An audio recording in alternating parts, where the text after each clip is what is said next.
Bom dia, hoje é 8/4, fazendo o nosso diário aqui do estudo do milho da B3 do CCM. Estamos aqui no contrato K, vamos ver o que aconteceu. Ontem a gente analisou que a queda do rompimento do 87 ia forçar o preço até 86. O que aconteceu? Chegou lá no preço exatamente no 86 e, como a gente já vinha previsto, 86 é um ponto de resistência muito forte histórico. Então os compradores seguraram o preço no 86 e eu fiquei esperando para ver o que ia acontecer, né? Por volta das 10, 11 horas de ontem, eu percebi que o dólar também começou a subir forte, no mesmo passo, então eu entrei comprado mais ou menos às 10, 11 horas da manhã. O dólar começou a arrefecer lá para o meio-dia, fez uma queda, né? E o milho começou a ficar estável entre 86,30 e 86,50, que foi o seu fechamento. Para hoje, o que a gente tem que analisar? Contrato externo lá em Chicago, o milho está dando uma subida agora, começou de madrugada a cair um pouquinho, mas pela manhã agora está subindo, né? Uma subida leve, mas é importante, que está acompanhando o trigo também. O trigo lá fora também está fazendo o mesmo movimento do milho. Já o petróleo, tanto o Brent quanto o WTI, estão em quase estabilidade, né? Não variou muito de ontem para hoje, então o petróleo Brent está variando nos $100, WTI nos seus 96, né? E está numa faixa estável agora, né? Depois de uma queda, né? Tava lá quase 110 e agora está estabilizado em 100. Então o petróleo nesse momento não é um fator determinante aqui. Então a observação principal é realmente o contrato de Chicago de milho que está subindo agora, né?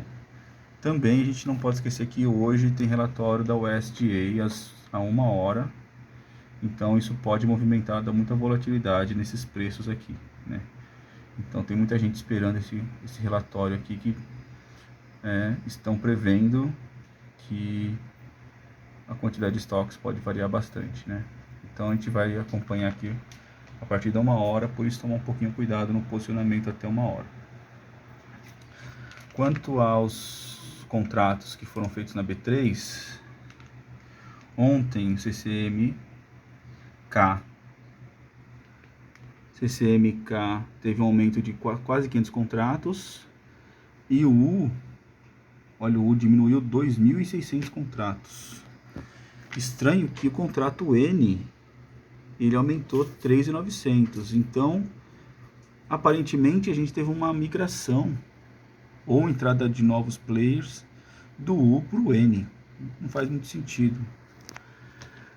Mas o movimento no gráfico ele foi praticamente o mesmo, não teve uma variação de movimento, né? Vamos olhar aqui os gráficos aqui, vamos ver aqui, ó, o contrato K no período de 60, o contrato K, o contrato U, olha só,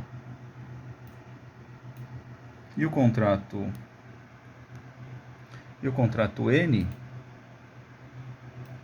olha lá, fizeram praticamente as mesmas movimentações, não tivemos muita diferença, né? Só que aqui o contrato K ele está agora em 87, o U está em 86,80 e o N está em 87. O N está um pouquinho acima do U, né? Então essas entradas aqui pode ser uma tendência aqui de alta aqui no contrato N, um pouquinho mais significativa do que os outros contratos, né? De outras notícias, a gente tem notícia que a safrinha está indo muito bem, clima de chuva nos próximos 15 dias está melhor do que esperado, o estoque também está bom, a Conab divulgou uma estimativa de aumento de 32% em cima do ciclo anterior. Então isso justificou aquela queda brusca nas semanas anteriores, né? No mercado externo, então, estão esperando o relatório da USDA, né? Antes disso, não dá para a gente tomar nenhuma posição em relação ao contrato de Chicago.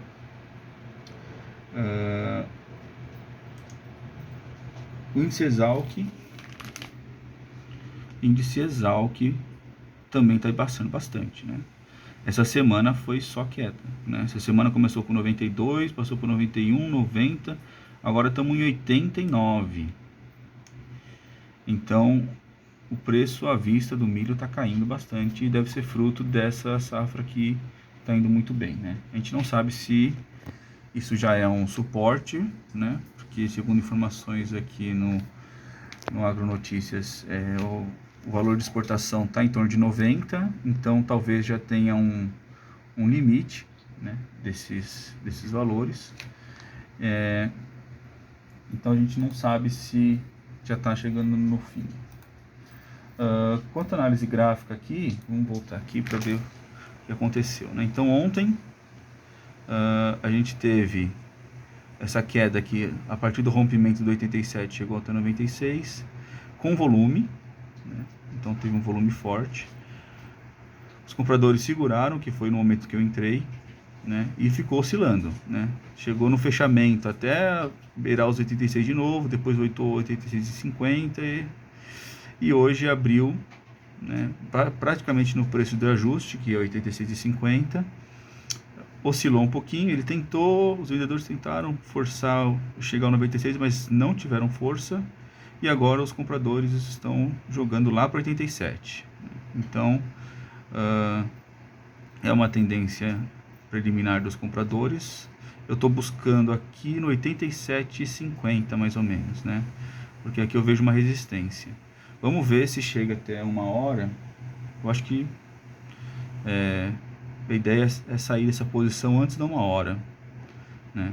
Ou colocar um stop trading aqui, seguindo aqui algum ponto de suporte que possa ter uma defesa, né? Mas quando vem o relatório a gente fica muito vulnerável, né? Então a ideia é sair dessa posição antes da 1 hora. O fluxo aqui hoje, a gente está tendo um fluxo comprador, né? Em torno de 62% aqui no dia, e aqui nessa hora também está mais ou menos igual.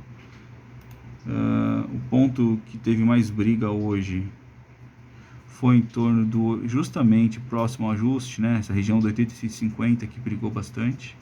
Então agora já estamos acima dela, com um fluxo comprador aqui forçando a estabilidade em cima do 87, né? Eles estão tentando manter o preço em cima do 87. Vamos ver se eles conseguem manter isso até chegar ao horário do relatório. Por hoje é isso.